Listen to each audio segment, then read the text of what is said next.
महाराजा विक्रमादित्य प्रायः अपने देश की आंतरिक दशा जानने के लिए वेश बदलकर पैदल घूमने जाया करते थे।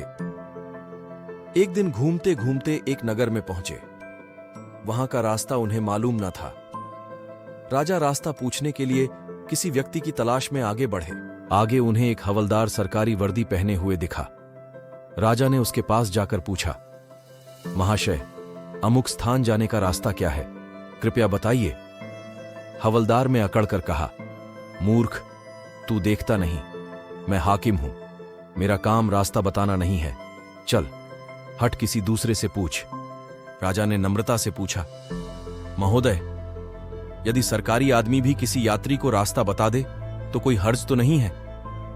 खैर, मैं किसी दूसरे से पूछ लूंगा, पर इतना तो बता दीजिए कि आप किस पद पर काम करते हैं। हवलदार ने भौहें चढ़ाते हुए कहा, अंधा है, मेरी वर्दी को देखकर पहचानता नहीं कि मैं कौन हूं।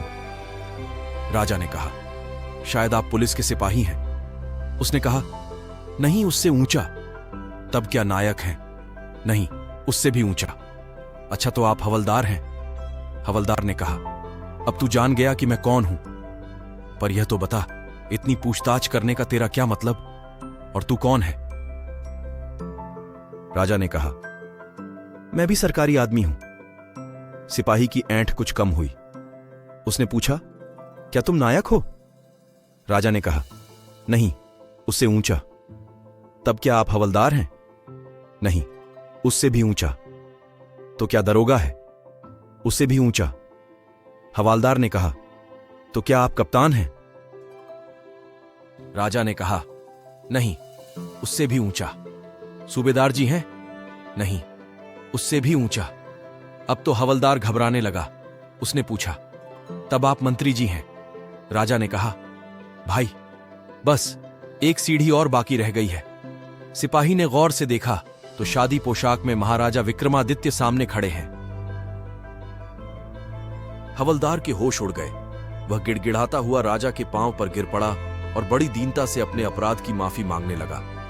राजा ने कहा, माफी मांगने की कोई बात नहीं है। मैं जानता हूं कि जो जितने नीचे है वह उतने ही अकड़ते हैं। जब तुम बड़े बनोगे तो मेरी तरह तुम भी नम्रता का बर्ताव सीखोगे। जो जितना ही ऊंचा है वह उतना ही सहनशील एवं नम्र होता है, और जो जितना नीच एवं ओछा होता है वह उतना ही ऐंठा रहता है। इसीलिए कहा गया है, विद्या विवादाय धनम मदाय शक्ति परेशान परिपीड़नाय खलस्य साधोर विपरीत में तत् ज्ञानय दानाय च रक्षणाय।